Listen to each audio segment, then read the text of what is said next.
ಸಂಚಲನ ಸೃಷ್ಟಿಸಿದ್ದ ಮುರುಘಾ ಶ್ರೀಗಳ ವಿರುದ್ಧದ ಪೋಕ್ಸೋ ಪ್ರಕರಣದಲ್ಲಿ ಇದೀಗ ಶಿವಮೂರ್ತಿ ಮುರುಘಾ ಶ್ರೀಗಳಿಗೆ ಅತಿ ದೊಡ್ಡ ರಿಲೀಫ್ ಸಿಕ್ಕಿದೆ. ಮೊದಲ ಪೋಕ್ಸೋ ಪ್ರಕರಣದಲ್ಲಿ ಶಿವಮೂರ್ತಿ ಮುರುಘಾ ಶ್ರೀ ನಿರ್ದೋಷಿ ಅಂತ ಕೋರ್ಟ್ ಖುಲಾಸೆಗೊಳಿಸಿದೆ. ಈ ಪ್ರಕರಣ ನಿರಾಧಾರ ಅಂತ ಮೊದಲ ಪೋಕ್ಸೋ ಕೇಸ್ನಲ್ಲಿ ಶ್ರೀಗಳು ನಿರಾಳರಾಗಿದ್ದಾರೆ. ಪ್ರಕರಣದ 2ನೇ ಆರೋಪಿ ರಶ್ಮಿ, 4ನೇ ಆರೋಪಿ ಪರಮಶಿವಯ್ಯ ಕೂಡ ನಿರ್ದೋಷಿಗಳು ಅಂತ ಚಿತ್ರದುರ್ಗದ 2ನೇ ಹೆಚ್ಚುವರಿ ಸೆಷನ್ಸ್ ಕೋರ್ಟ್ ತೀರ್ಪು ಪ್ರಕಟಿಸಿದೆ. ಮಠದ ಅಪ್ರಾಪ್ತ ವಿದ್ಯಾರ್ಥಿನಿಯರ ದೂರಿನ ಮೇಲೆ 2022ರ ಸೆಪ್ಟೆಂಬರ್ 1ರಿಂದ 2022ರ ನವೆಂಬರ್ 16ರವರೆಗೆ 76 ದಿನಗಳ ಕಾಲ ಮುರುಘಾ ಶ್ರೀ ಜೈಲುವಾಸ ಅನುಭವಿಸಿದ್ರು. ಇನ್ನು ಶ್ರೀಗಳನ್ನ ಕೋರ್ಟ್ ಖುಲಾಸೆಗೊಳಿಸ್ತಾ ಇದ್ದಂತೆ ಭಕ್ತರು ಹಾಗೂ ಶ್ರೀಗಳ ಪರ ವಕೀಲರು ಸಂಭ್ರಮಿಸಿದ್ರು. ಸತ್ಯಕ್ಕೆ ಜಯ ಅಂತ ಘೋಷಣೆ ಕೂಗಿದ್ರು. ಮೊದಲ ಪೋಕ್ಸೋ ಪ್ರಕರಣದಲ್ಲಿ ದೊಡ್ಡ ರಿಲೀಫ್ ಸಿಕ್ತಿದ್ದ ಹಾಗೆ ಪ್ರತಿಕ್ರಿಯಿಸಿದ ಮುರುಘಾ ಶ್ರೀ ಶೀಘ್ರದಲ್ಲೇ ಅಧಿಕೃತವಾಗಿ ಮಾಧ್ಯಮಗೋಷ್ಠಿ ಕರೆದು ಎಲ್ಲವನ್ನೂ ವಿವರವಾಗಿ ಹೇಳೋದಾಗಿ ತಿಳಿಸಿದ್ರು. ಪೋಕ್ಸೋ ಪ್ರಕರಣದಿಂದ ಶಿವಮೂರ್ತಿ ಮುರುಘಾ ಶರಣರು ನಿರ್ದೋಷಿ ಅಂತ ಕೋರ್ಟ್ ಹೇಳಿರೋದು ಸತ್ಯಕ್ಕೆ ಜಯ ತಂದಿದೆ. ಪ್ರಕರಣದಿಂದ ಮುರುಘಾ ಶರಣರು ನಿರಾಳರಾಗಿದ್ದಾರೆ ಅಂತ ಮುರುಘಾ ಶ್ರೀ ಪರ ವಕೀಲ KBK ಸ್ವಾಮಿ ಹೇಳಿದ್ದಾರೆ. ಉಳಿದ ಆರೋಪಿಗಳಿಗೆ ರಿಲೀಫ್ ಸಿಕ್ಕಿದೆ ಅಂತ ತಿಳಿಸಿದ್ದಾರೆ. ಆದರೆ ಮುರುಘಾ ಶ್ರೀ ನಿರ್ದೋಷಿ ಅಂತ ಹೇಳಿರೋದಕ್ಕೆ ಕಾರಣ ತನಿಖೆ ಹಂತದಲ್ಲಾಗಿರುವ ಲೋಪಗಳು, ಜಾತಿ, ಹಣ, ಧರ್ಮ ಎಲ್ಲವೂ ಇಲ್ಲಿ ಕೆಲಸ ಮಾಡಿದೆ ಅಂತ ಒಡನಾಡಿ ಸಂಸ್ಥೆ ಸಂಸ್ಥಾಪಕ ಸ್ಟ್ಯಾನ್ಲಿ ಆರೋಪಿಸಿದ್ದಾರೆ. ಜಿಲ್ಲಾ ಸತ್ರ ನ್ಯಾಯಾಲಯ ಈಗ ತೀರ್ಪು ನೀಡಿದೆ. ಮುರುಘಾ ಶರಣರಿಗೆ ಮತ್ತು ಅವರ ಜೊತೆ ಇದ್ದಂಥ 12 ಆರೋಪಿಗಳಿಗೆ ಪ್ರಕರಣದಿಂದ ಬಿಡುಗಡೆಗೊಳಿಸಿದೆ. ದೋಷಮುಕ್ತರಾಗಿದ್ದಾರೆ. ಇಲ್ಲಿ ಒಂದು ಬಾವಿಯಲ್ಲಿ ನೀರಿಲ್ಲ ಅಂತಂದರೆ ಇನ್ನೊಂದು ಬಾವಿಯಲ್ಲಿ ನೀರಿಲ್ಲ ಅಂತಲ್ಲ. ಮಕ್ಕಳ ಪರವಾಗಿ ನಾವು ಒಂದು ಜವಾಬ್ದಾರಿಯುತವಾದ ಹೆಜ್ಜೆಯನ್ನು ಇಡ್ತೇವೆ. ಮೇಲಿನ ಕೋರ್ಟ್ನಲ್ಲಿ, ಉಚ್ಚ ನ್ಯಾಯಾಲಯದಲ್ಲಿ ಅದನ್ನು ಪ್ರಶ್ನಿಸ್ತೇವೆ. ನ್ಯಾಯ ಸಿಗುವವರೆಗೆ ಹೋರಾಡಬೇಕಾದಂಥ ಅವಶ್ಯಕತೆ ಇದೆ ಈ ದೇಶದಲ್ಲಿ. ಮತ್ತು ನನಗೆ ಈ ವ್ಯವಸ್ಥೆ ಬಗ್ಗೆ ಸಮಗ್ರವಾದ ಚಿತ್ರಣ ಇದೆ. ಇಲ್ಲಿ ನ್ಯಾಯ ದೊರಕಿಸುವಂಥದ್ದು ನೊಂದವರಿಗೆ, ದೀನ ದಲಿತರಿಗೆ, ಅಡ್ರೆಸ್ ಇಲ್ದಿರುವಂಥವ್ರಿಗೆ ನ್ಯಾಯ ಒದಗಿಸೋದು ಬಹಳ ಕಷ್ಟ ಇದೆ ಅಂತಲೂ ಗೊತ್ತು ನನಗೆ. ಇನ್ನು ನಾವು ಮೇಲ್ಮಟ್ಟದ ನ್ಯಾಯಾಲಯಗಳಲ್ಲಿ ಹೋರಾಟ ಮುಂದುವರಿಸ್ತೀವಿ ಅಂತ ಸ್ಟ್ಯಾನ್ಲಿ ಹೇಳಿದ್ದಾರೆ. ಪೋಕ್ಸೋ ಕೇಸ್ನಲ್ಲಿ ನಿರ್ದೋಷಿ ಅಂತ ತೀರ್ಪು ಬಂದ ಬೆನ್ನಲ್ಲೇ ಮಾಧ್ಯಮಗಳಿಗೆ ಯಾವುದೇ ಪ್ರತಿಕ್ರಿಯೆ ನೀಡದೆ ಶ್ರೀಗಳು ಹೊರಟರು. ಕೋರ್ಟ್ನಿಂದ ತೆರಳಿದ ಮುರುಘಾ ಶ್ರೀ ದಾವಣಗೆರೆಯತ್ತ ಪ್ರಯಾಣಿಸಿದ್ರು.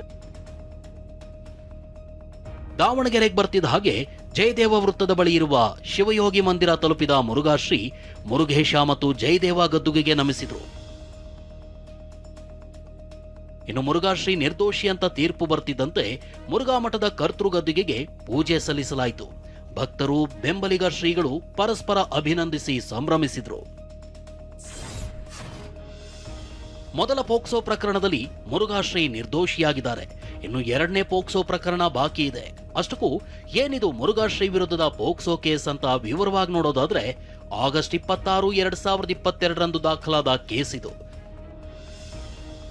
2022ರ ಆಗಸ್ಟ್ 26ರಂದು ಮುರುಘಾ ಶ್ರೀ ವಿರುದ್ಧ ಪೋಕ್ಸೋ ಕೇಸ್ ದಾಖಲಾಗಿತ್ತು. ಮೈಸೂರಿನ ನಜರಾಬಾದ್ ಠಾಣೆಯಲ್ಲಿ ಕೇಸ್ ದಾಖಲಾಗಿತ್ತು. ಮಠದ ಹಾಸ್ಟೆಲ್ನ ವಿದ್ಯಾರ್ಥಿನಿಯರಿಂದ ಕೇಸ್ ದಾಖಲಾಗಿತ್ತು. 2 ಅಪ್ರಾಪ್ತ ವಿದ್ಯಾರ್ಥಿನಿಯರು ಕೇಸ್ ದಾಖಲು ಮಾಡಿದ್ರು. ಪ್ರಕರಣದಲ್ಲಿ A1 ಮುರುಘಾ ಶ್ರೀ ಆಗಿದ್ರೆ A2 ವಾರ್ಡನ್ ರಶ್ಮಿ ಆಗಿದ್ರು. 3ನೇ ಆರೋಪಿ Basavaditya, A4 manager Paramashivaiah, A5 ವಕೀಲ ಗಂಗಾಧರಯ್ಯ ವಿರುದ್ಧ ಕೇಸ್ ದಾಖಲಾಗಿತ್ತು. 2022ರ ಆಗಸ್ಟ್ 27ರಂದು ಚಿತ್ರದುರ್ಗದ ಗ್ರಾಮಾಂತರ ಠಾಣೆಗೆ ಕೇಸ್ ವರ್ಗಾವಣೆಯಾಗಿತ್ತು.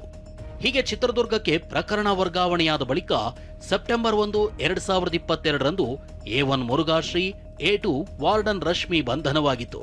ನವೆಂಬರ್ 8, 2023ರಂದು ಹೈಕೋರ್ಟ್ನಿಂದ ಮುರುಘಾ ಶ್ರೀಗೆ ಷರತ್ತುಬದ್ಧ ಜಾಮೀನು ಸಿಕ್ಕಿದ್ದು ನವೆಂಬರ್ 16, 2023ಕ್ಕೆ ಬಿಡುಗಡೆಯಾಗಿದ್ರು. ಸದ್ಯ 2ನೇ ಪೋಕ್ಸೋ ಪ್ರಕರಣದಲ್ಲಿ 761 ಪುಟಗಳ ಚಾರ್ಜ್ ಶೀಟ್ ಸಲ್ಲಿಕೆಯಾಗಿದ್ದು ತನಿಖೆ ಜಾರಿಯಲ್ಲಿದೆ. ರೇಣುಕಾಸ್ವಾಮಿ ಕೊಲೆ ಕೇಸ್ನಲ್ಲಿ ಸುಪ್ರೀಂ ಕೋರ್ಟ್ ಜಾಮೀನು ರದ್ದುಗೊಳಿಸಿದ ಬಳಿಕ ನಟ ದರ್ಶನ್ 2ನೇ ಬಾರಿ ಜೈಲು ಪಾಲಾಗಿ 100ಕ್ಕೂ ಹೆಚ್ಚು ದಿನ ಕಳೆದಿದೆ. ಕೊಲೆ ಕೇಸ್ನಲ್ಲಿ 2ನೇ ಬಾರಿ ದರ್ಶನ್ ಜೈಲು ಪಾಲಾಗಿದ್ರು. ಇದೇ ವರ್ಷ ಆಗಸ್ಟ್ 14ರಂದು ಜಾಮೀನು ರದ್ದು ಮಾಡಿ ಅಂದೇ ಅರೆಸ್ಟ್ ಮಾಡಿ ಜೈಲಿಗೆ ಕಳಿಸಲಾಗಿತ್ತು. ಹೀಗೆ 2ನೇ ಬಾರಿ ಜೈಲು ಸೇರಿ ದರ್ಶನ್ ಅಂಡ್ ಗ್ಯಾಂಗ್ 105 ದಿನ ಕಳೆದಿದ್ದಾರೆ. ಈ ಬಾರಿ ಜೈಲಿನಲ್ಲಿ ಪ್ರತಿಯೊಂದು ಕಠಿಣವಾಗಿದೆ. ಪ್ರತಿಯೊಂದಕ್ಕೂ ಕೋರ್ಟ್ ಮೊರೆ ಹೋಗುವಂತಾಗಿದೆ. ಹಾಸಿಗೆ, ಬೆಡ್ಶೀಟ್, ದಿಂಬು, ವಾಕ್ ಮಾಡಲು ಬಿಡ್ತಿಲ್ಲ ಅಂತ ದರ್ಶನ್ ಅಳಲು ತೋಡಿಕೊಳ್ಳುವಂತಾಗಿದೆ. ಈ ಹಿಂದೆ ಅರೆಸ್ಟ್ ಆಗಿದ್ದ ವೇಳೆ ದರ್ಶನ್ 131 ದಿನ ಜೈಲಿನಲ್ಲಿದ್ರು. ಪರಪ್ಪನ ಅಗ್ರಹಾರ ಜೈಲಿನಲ್ಲಿ 62 ದಿನ, ಬಳ್ಳಾರಿ ಜೈಲಿನಲ್ಲಿ 69 ದಿನ ಇದ್ರು. ಬೆಂಗಳೂರಿನ ಪರಪ್ಪನ ಅಗ್ರಹಾರ ಜೈಲಿನಲ್ಲಿ ಕೈದಿಗಳು ಎಣ್ಣೆ ಪಾರ್ಟಿ ಮಾಡಿದ್ದ ಪ್ರಕರಣದ ಸ್ಫೋಟಕ ಮಾಹಿತಿ ಬಯಲಾಗಿದೆ. ಪರಪ್ಪನ ಅಗ್ರಹಾರ ಜೈಲಿಗೆ ಹೊರಗಡೆಯಿಂದ ಸಪ್ಲೈ ಆಗ್ತಾ ಇರಲಿಲ್ಲ ಮದ್ಯ. ಜೈಲಿನ ಒಳಗಡೆಯೇ ತಯಾರಾಗ್ತಿದೆ ನಶೆ ಏರಿಸೋ ಲಿಕ್ಕರ್. ಕಳ್ಳಬಟ್ಟಿ ಪ್ರಕರಣದಲ್ಲಿ ಜೈಲು ಸೇರಿರುವ ಕೈದಿಗಳೇ ಲಿಕ್ಕರ್ ಮೇಕರ್ಸ್ ಆಗಿದ್ದಾರೆ. ಮದ್ಯ ತಯಾರಿಗೆ ಏನೆಲ್ಲ ಬೇಕು ಅಂತ ಕೇಳಿ ಕೈದಿಗಳು ಆ ಪದಾರ್ಥಗಳನ್ನ ಸಿದ್ಧಪಡಿಸ್ತಾ ಇದ್ರು. ರಾಶಿ ರಾಶಿ ಹಣ್ಣುಗಳು, ಚಕ್ಕೆ, ಗೋಧಿ, ಸಕ್ಕರೆ, ಈಸ್ಟ್ ಸಂಗ್ರಹಿಸ್ತಾ ಇದ್ರು. ಮತ್ತೊಂದು ತಂಡ ಈ ಪದಾರ್ಥಗಳನ್ನ ಹಿಂಡಿ ಮಿಕ್ಸ್ ಮಾಡಿ ತಿಂಗಳುಗಟ್ಟಲೆ ರಹಸ್ಯವಾಗಿ ಪಾತ್ರೆಯಲ್ಲಿ ಇಡ್ತಾ ಇತ್ತು. ಪಾರ್ಟಿಗಳಿಗೆ ಇದೇ ರೀತಿ ಎಣ್ಣೆ ತಯಾರಿ ಮಾಡ್ಕೊಂಡಿದ್ದು ತನಿಖೆಯಲ್ಲಿ ಬೆಳಕಿಗೆ ಬಂದಿದೆ. ಮನೆಯವರಿಗೆ ವಿಡಿಯೋ ಕಳಿಸೋದಕ್ಕೆ, ಹುಡುಗರ ಬಳಿ ಬಿಲ್ಡಪ್ ಕೊಡೋದಕ್ಕೆ ಮತ್ತು ಅಧಿಕಾರಿಗಳಿಗೆ ಬ್ಲಾಕ್ ಮೇಲ್ ಮತ್ತು ಇತರರಿಂದ ಹಫ್ತಾ ವಸೂಲಿಗಾಗಿ ಪಾರ್ಟಿ ವಿಡಿಯೋವನ್ನ ಮಾಡ್ತಾ ಇದ್ರು ಎನ್ನಲಾಗಿದೆ. ಕನ್ನಡಿಗರ ಹೆಮ್ಮೆ ನಂದಿನಿ ತುಪ್ಪದ ಹೆಸರಿನಲ್ಲಿ ನಕಲಿ ನಂದಿನಿ ತುಪ್ಪವನ್ನ ಮಾರ್ತಾ ಇದ್ದ ಪ್ರಕರಣದ ಕಿಂಗ್ ಪಿನ್ ದಂಪತಿಯನ್ನ ಬೆಂಗಳೂರು ಸಿಸಿಬಿ ಪೊಲೀಸರು ಬಂಧಿಸಿದ್ದಾರೆ. ನಂದಿನಿ ತುಪ್ಪ ಕಲಬೆರಕೆಗೆ ಗಂಡ ಹೆಂಡತಿಗೆ ಕಿಂಗ್ ಪಿನ್ ಅನ್ನೋದು ಬಯಲಾಗಿದೆ. ಬೆಂಗಳೂರು ಸಿಸಿಬಿ ಪೊಲೀಸರು ಶಿವಕುಮಾರ್, ರಮ್ಯಾ ದಂಪತಿಯನ್ನ ಬಂಧಿಸಿದ್ದಾರೆ. ಈ ಕಿಂಗ್ ಪಿನ್ ದಂಪತಿ ತಮಿಳುನಾಡಿನಲ್ಲಿ ನಕಲಿ ತುಪ್ಪ ತಯಾರಿಕೆಯ ಘಟಕವನ್ನ ಹೊಂದಿದ್ರು. ಈ ನಕಲಿ ತುಪ್ಪ ತಯಾರಿಕಾ ಘಟಕದ ಮೇಲೆ ದಾಳಿ ನಡೆಸಿದ ಸಿಸಿಬಿ ತಂಡ ಯಂತ್ರಗಳನ್ನ ಕಂಡು ಶಾಕ್ ಆಗಿದೆ. ಹೈಟೆಕ್ ಮಷಿನ್ ಗಳನ್ನ ಬಳಸಿಕೊಂಡು ತುಪ್ಪಕ್ಕೆ ಕಲಬೆರಕೆ ಮಾಡ್ತಾ ಇದ್ದು, ಈ ಯಂತ್ರಗಳನ್ನ ಜಪ್ತಿ ಮಾಡಿ ಶಿವಕುಮಾರ್, ರಮ್ಯಾಳನ್ನ ಬಂಧಿಸಿ ತೀವ್ರ ವಿಚಾರಣೆ ನಡೆಸಲಾಗ್ತಿದೆ. ಈಗಾಗಲೇ ಪ್ರಕರಣದಲ್ಲಿ 4ರನ್ನ ಬಂಧಿಸಿರುವ ಸಿಸಿಬಿ ಪೊಲೀಸರು ತನಿಖೆಯನ್ನ ತೀವ್ರಗೊಳಿಸಿದ್ದಾರೆ. ಇನ್ನು ಚಾಮರಾಜಪೇಟೆಯಲ್ಲಿ ಗೋಡೌನ್ ಮೇಲೆ ನಡೆಸಿದ್ದ ದಾಳಿಯಲ್ಲಿ 8136 ಲೀಟರ್ ನಕಲಿ ನಂದಿನಿ ತುಪ್ಪ ಸಿಕ್ಕಿತ್ತು. ಎಲ್ಲವನ್ನೂ ಜಪ್ತಿ ಮಾಡಲಾಗಿದೆ. ಆರೋಪಿಗಳ ಬ್ಯಾಂಕ್ನಲ್ಲಿದ್ದ 60 ಲಕ್ಷ ಹಣವನ್ನ ಫ್ರೀಸ್ ಮಾಡಲಾಗಿದೆ ಅಂತ ಸಿಸಿಬಿ ಡಿಸಿಪಿ ಶ್ರೀ ಹರಿಬಾಬು ತಿಳಿಸಿದ್ದಾರೆ. ರಾಜ್ಯದಲ್ಲಿ ಸಿಎಂ ಪಟ್ಟದ ಜಟಾಪಟಿ ಮಧ್ಯೆ ರಾಹುಲ್ ಗಾಂಧಿ ಪ್ರಿಯಾಂಕ ಖರ್ಗೆ ಅವರಿಂದ ಜಾತಿವಾರು ಅಂಕಿಅಂಶಗಳ ವರದಿಯನ್ನ ಪಡ್ಕೊಂಡಿದ್ದಾರೆ. ರಾಜ್ಯದ ಪ್ರಬಲ ಜಾತಿಗಳು, ನಿರ್ಣಾಯಕ ಜಾತಿಗಳ ಮಾಹಿತಿಯನ್ನ ರಾಹುಲ್ ಗಾಂಧಿ ಪಡೆದುಕೊಂಡಿದ್ದಾರೆ. 2028ರ ವಿಧಾನಸಭಾ ಚುನಾವಣೆ ಹಾಗೂ 2029ರ ಲೋಕಸಭಾ ಚುನಾವಣೆ ಬಗ್ಗೆ ಗಂಭೀರವಾಗಿ ಆಲೋಚಿಸಿರುವ ರಾಹುಲ್ ಗಾಂಧಿ ಹೈಕಮಾಂಡ್ ಈ ಸಂದರ್ಭದಲ್ಲಿ ತೆಗೆದುಕೊಂಡ ನಿರ್ಧಾರ ಮುಂದಿನ ಚುನಾವಣೆಗಳ ಮೇಲೆ ಹೇಗೆ ಪರಿಣಾಮ ಬೀರಬಹುದು ಎನ್ನುವ ಲೆಕ್ಕಾಚಾರ ಹಾಕಿದ್ದಾರೆ. ಇತ್ತ ಡಿಸಿಎಂ ಡಿಕೆ ಶಿವಕುಮಾರ್ ದೂರವಾಣಿ ಮೆಸೇಜ್ ಮೂಲಕ ರಾಹುಲ್ ಗಾಂಧಿ ಜೊತೆಗೆ ನಿರಂತರ ಸಂಪರ್ಕದಲ್ಲಿದ್ದಾರೆ ಎನ್ನಲಾಗಿದೆ. ರಾಹುಲ್ ಗಾಂಧಿ ಡಿಕೆ ಶಿವಕುಮಾರ್ಗೆ please wait, I will call you ಅಂತ ಸಂದೇಶವನ್ನ ಕಳುಹಿಸಿದ್ದಾರೆ ಎನ್ನಲಾಗಿದೆ. ಇನ್ನು ನಾನು, ರಾಹುಲ್ ಗಾಂಧಿ, ಸೋನಿಯಾ ಗಾಂಧಿ ಕೂತು ಈ ಬಗ್ಗೆ ತೀರ್ಮಾನಿಸುತ್ತೇವೆ ಅಂತ ಎಐಸಿಸಿ ಅಧ್ಯಕ್ಷ ಮಲ್ಲಿಕಾರ್ಜುನ ಖರ್ಗೆ ಹೇಳಿದ್ದಾರೆ. हाईकमांड के लोग मैं हूँ, हमारे राहुल जी हैं, हमारे नेता, श्रेष्ठ नेता सोनिया गांधी जी हैं.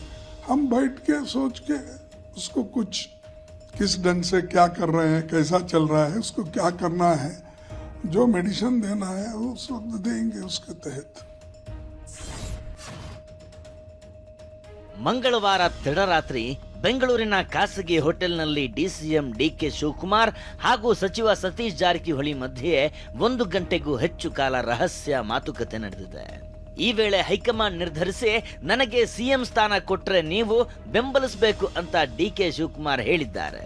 ಇದಕ್ಕೆ ಹೈಕಮಾಂಡ್ ನಿರ್ಣಯ ಮಾಡಲಿ ನೋಡೋಣ ಅಂತ ಸತೀಶ್ ಜಾರಕಿಹೊಳಿ ಪ್ರತಿಕ್ರಿಯೆ ನೀಡಿದ್ದಾರೆ ಎನ್ನಲಾಗಿದೆ. ನೀವು ಪಕ್ಷದ ಕಾರ್ಯಾಧ್ಯಕ್ಷರಾಗಿ ಕೆಲಸ ಮಾಡಿದ್ದೀರಿ.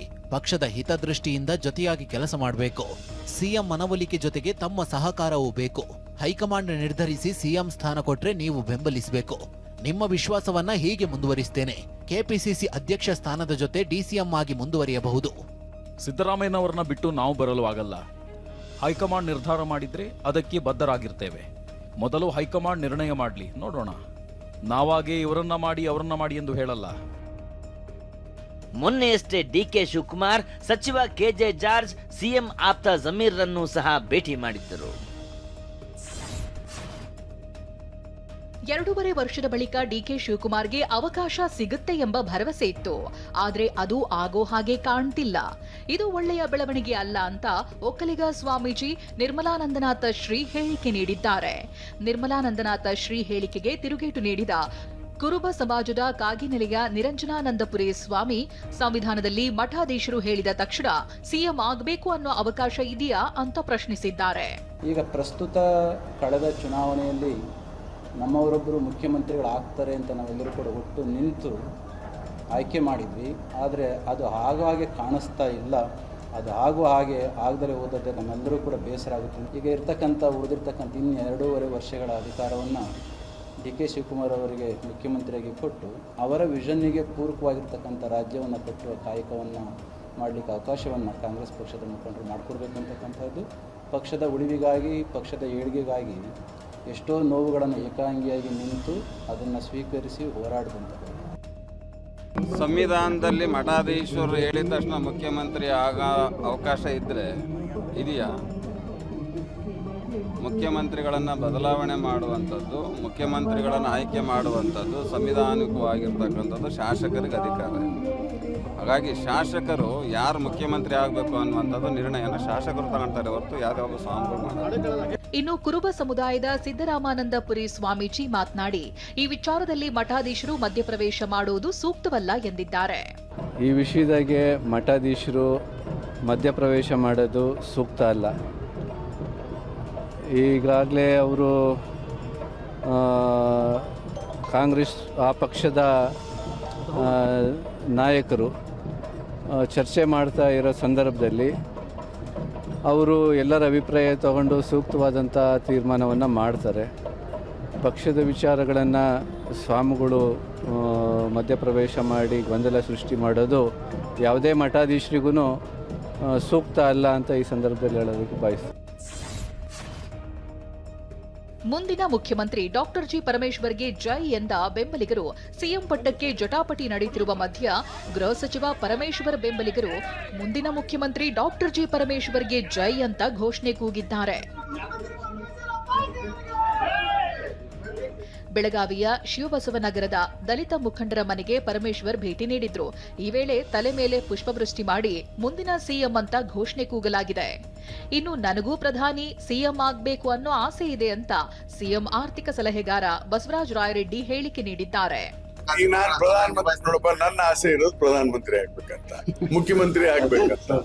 ಅಲ್ಲೆಲ್ಲ ತಮಾಷೆ ಅಲ್ಲ ಇದೆ. I am telling serious. ಪ್ರಧಾನಮಂತ್ರಿ ಆಗ್ಬೇಕನ್ನ ಆಸೆ ಇದೆ, ಮುಖ್ಯಮಂತ್ರಿ ಆಗ್ಬೇಕನ್ನಂತ ಆಸೆ ಇರ್ಬೋದು, ಮಂತ್ರಿ ಆಗ್ಬೇಕು. ಆಸೆಗಳು ಯಾರಿಗೆ ಇರೋದಿಲ್ಲ. ಆದ್ರೆ ನಮ್ಮ ಆಸೆ ತಕ್ಕಂಗೆ ಆಗ್ತದ. ಆದಾಗ ಒಳ್ಳೆ ಕೆಲಸಗಳನ್ನ ಮಾಡೋಣ. Thank you. 10 ವರ್ಷಗಳ ಬಳಿಕ ಬೆಂಗಳೂರಿನ ಕಬ್ಬನ್ ಪಾರ್ಕ್ನಲ್ಲಿ ಫ್ಲವರ್ ಶೋ ಪ್ರದರ್ಶನ ಆಯೋಜಿಸಲಾಗಿದೆ. ಕನ್ನಡ ರಾಜ್ಯೋತ್ಸವ ಮಕ್ಕಳ ದಿನಾಚರಣೆ ಅಂಗವಾಗಿ ಗುರುವಾರದಿಂದ ಫಲಪುಷ್ಪ ಪ್ರದರ್ಶನ ಆರಂಭವಾಗಲಿದ್ದು ಡಿಸೆಂಬರ್ 7ರವರೆಗೆ ನಡೆಯಲಿದೆ. ಬೆಳಗ್ಗೆ 6 ಗಂಟೆಯಿಂದ ಸಂಜೆ 7 ಗಂಟೆಯ ತನಕ ವೀಕ್ಷಣೆಗೆ ಅವಕಾಶ ಇರಲಿದೆ. ವಯಸ್ಕರಿಗೆ 30 ರೂಪಾಯಿ ಹಾಗೂ ಮಕ್ಕಳಿಗೆ 10 ರೂಪಾಯಿ ಟಿಕೆಟ್ ನಿಗದಿ ಮಾಡಲಾಗಿದೆ. ಶಾಲಾ ಸಮವಸ್ತ್ರ ಧರಿಸಿದ ಶಾಲಾ ಮಕ್ಕಳಿಗೆ ಉಚಿತ ಪ್ರವೇಶ ನೀಡಲಾಗಿದೆ. ಮದ್ಯ ದರ ಏರಿಕೆಯಾಗಿದ್ದರಿಂದ ರಾಜ್ಯದಲ್ಲಿ ಮದ್ಯ ಮಾರಾಟದಲ್ಲಿ ಭಾರಿ ಇಳಿಕೆಯಾಗಿದೆ ಎನ್ನಲಾಗಿದೆ. ಕಳೆದ ವರ್ಷಕ್ಕೆ ಹೋಲಿಸಿದರೆ ಈ ವರ್ಷ 30% ಮದ್ಯ ಮಾರಾಟ ಕುಸಿತವಾಗಿದೆ. ಬಿಯರ್ ಮಾರಾಟವಂತೂ ಪಾತಾಳಕ್ಕೆ ಕುಸಿದಿದೆ ಎನ್ನಲಾಗಿದೆ. ಕಳೆದ 3 ವರ್ಷಗಳಲ್ಲಿ ವರ್ಷದಿಂದ ವರ್ಷಕ್ಕೆ IML ಮದ್ಯ ಮಾರಾಟ ಕಡಿಮೆ ಆಗ್ತಿದೆ. ಕಾಂಗ್ರೆಸ್ ಸರ್ಕಾರ 6-7 ಬಾರಿ ಮದ್ಯದ ದರ ಏರಿಸಿದ್ದೇ ಇದಕ್ಕೆ ಪ್ರಮುಖ ಕಾರಣ ಎನ್ನಲಾಗಿದೆ. 26 ನವೆಂಬರ್ 1949ರಂದು ಭಾರತದ ಸಂವಿಧಾನ ಸಭೆಯು ಸಂವಿಧಾನವನ್ನ ಅಂಗೀಕರಿಸಿತು. ಆದ್ದರಿಂದ ಈ ದಿನವನ್ನ ಸಂವಿಧಾನ ದಿನ ಎಂದು ಆಚರಿಸಲಾಗುತ್ತೆ. ಇಂದು ಸಂಸತ್ತಿನಲ್ಲಿ 75ನೇ ಸಂವಿಧಾನ ದಿನವನ್ನ ಅದ್ಧೂರಿಯಾಗಿ ಆಚರಿಸಲಾಗಿದೆ. ರಾಷ್ಟ್ರಪತಿ ದ್ರೌಪದಿ ಮುರ್ಮು, ಉಪಾಧ್ಯಕ್ಷ CP ರಾಧಾಕೃಷ್ಣನ್, ಪ್ರಧಾನಿ ನರೇಂದ್ರ ಮೋದಿ, ಲೋಕಸಭಾ ಸ್ಪೀಕರ್ ಓಂ ಬಿರ್ಲಾ, ಮಲ್ಲಿಕಾರ್ಜುನ ಖರ್ಗೆ, ರಾಹುಲ್ ಗಾಂಧಿ ಸೇರಿ ಸಂಸದರು ಭಾಗಿಯಾಗಿದ್ದರು. ಈ ವೇಳೆ ನಾಯಕರು ಸಂವಿಧಾನದ ಪೀಠಿಕೆಯನ್ನು ಓದಿದ್ರು. ಬಳಿಕ ಮಾತನಾಡಿದ ರಾಷ್ಟ್ರಪತಿ ದ್ರೌಪದಿ ಮುರ್ಮು ಸಂವಿಧಾನಕ್ಕೆ ಬಾಬಾ ಸಾಹೇಬ್ ಅಂಬೇಡ್ಕರ್ ಅವರ ಕೊಡುಗೆಯನ್ನ ನೆನೆದರು. ಅಮಿತಾಬ್ ಬಚ್ಚನ್ ನಡೆಸಿಕೊಡುವ ಕೌನ್ ಬನೇಗಾ ಕರೋಡ್ಪತಿ ಕಾರ್ಯಕ್ರಮದಲ್ಲಿ ಭಾಗವಹಿಸುವ ನಿರ್ಧಾರದಿಂದ ಸ್ಮೃತಿ ಮಂದಾನ ಹಿಂದೆ ಸರಿದಿದ್ದಾರೆ. ಗಾಯಕ ಪಲಾಶ್ ಮುಚ್ಚಲ್ ಜೊತೆಗಿನ ಮದುವೆ ಮುಂದೂಡಿಕೆಯಾದ ಬೆನ್ನಲ್ಲೇ ಸ್ಮೃತಿ ಈ ನಿರ್ಧಾರಕ್ಕೆ ಬಂದಿದ್ದಾರೆ. ಇನ್ನು ಸ್ಮೃತಿ ಮಂದಾನ ಮದುವೆಗೆ ಸಂಬಂಧಿಸಿದ ಫೋಟೋ ವಿಡಿಯೋಗಳನ್ನ ಡಿಲೀಟ್ ಮಾಡಿದ್ದಾರೆ. ಹೀಗಾಗಿ ಸೋಷಿಯಲ್ ಮೀಡಿಯಾದಲ್ಲಿ ಮದುವೆ ರದ್ದಾಗಿದೆ ಎಂಬ ಚರ್ಚೆ ನಡೆಯುತ್ತಿದೆ. 2010 ಬಳಿಕ ಭಾರತದಲ್ಲಿ ಕಾಮನ್ವೆಲ್ತ್ ಕ್ರೀಡಾಕೂಟಕ್ಕೆ ಭಾರತ ಆತಿಥ್ಯ ವಹಿಸಲಿದೆ. ಅಹಮದಾಬಾದ್ನಲ್ಲಿ 2030 ಕಾಮನ್ವೆಲ್ತ್ ಕ್ರೀಡಾಕೂಟ ನಡೆಯಲಿದೆ. Sardar Vallabhbhai Patel sports enclave, Narendra Modi cricket ಕ್ರೀಡಾಂಗಣದಲ್ಲಿ ಕ್ರೀಡಾಕೂಟ ನಡೆಯಲಿದೆ. ಈ ಕ್ರೀಡಾಕೂಟಕ್ಕೆ ಈಗಿನಿಂದಲೇ ಸಿದ್ಧತೆ ನಡೆಯಲಿದೆ.